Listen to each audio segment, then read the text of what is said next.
नमस्कार, प्रणाम, हर महादेव। हम हैं प्रियंका देवी कुशवाहा और हमारे यूट्यूब चैनल प्रियंका भक्ति गिटाटा में रउआ सभे के स्वागत बड़ुए। तो रउआ सभे के बीच में हम एगो छोटा सा प्यारा सा बेटी विवाह कन्यादान गीत हम लेके आ गए बनी। गीत के पूरा जरूर सुनम। जब वीडियो के लाइक शेयर जरूर करब। जब अभी तक ले चैनल के सब्सक्राइब नहीं किया कैले तो चैनल के भी सब्सक्राइब जरूर कर ले। अब जब कमेंट बॉक्स में लिख के भेजम जा हमारे गीत कैसा लागल, गीत के कहाँ से सुनतन जा, काहे कि हमरो तो पता चले हमारे गीत कहाँ कहाँ तक पहुँचत रुए। तो चलिए रुए सब गीत सुनावत तनी।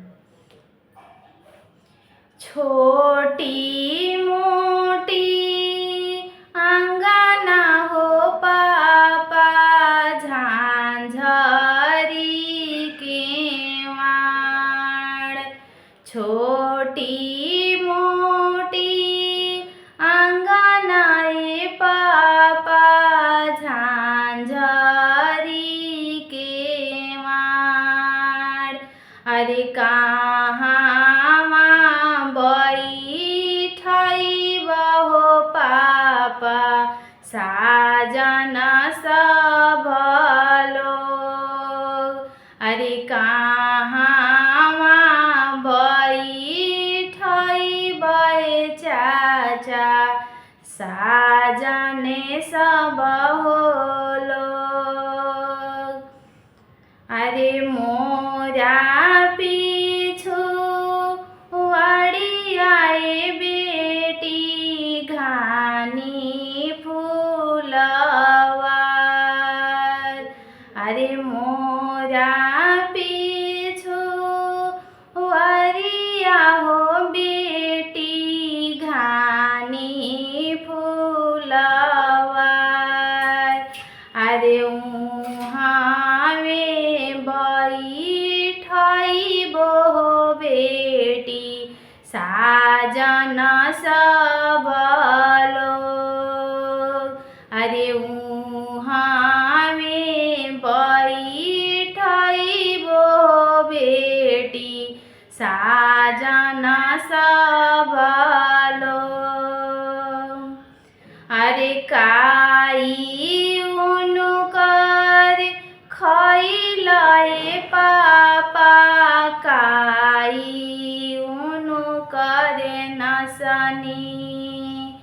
अरे काई उनकर खैनी जी चाचा काई उनकर नसनी।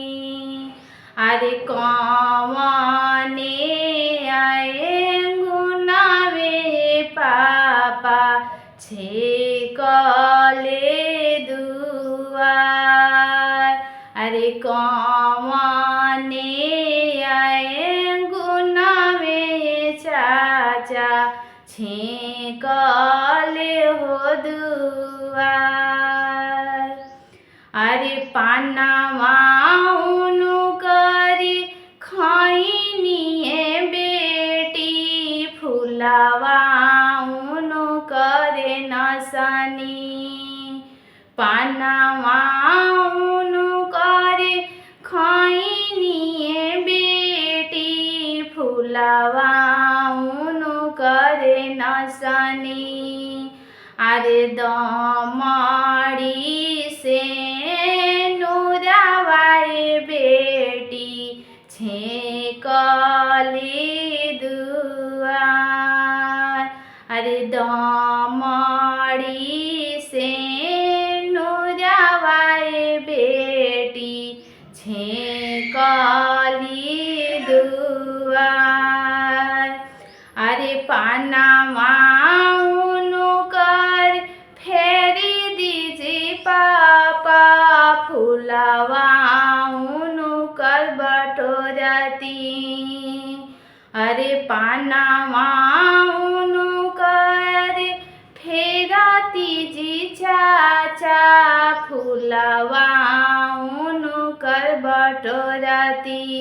अरे दमड़ी के सेंदूरवाए पापा रउआ दिही लवटाई। अरे दमड़ी सिंदूरवा जी चाचा साजन देहि लवटाई।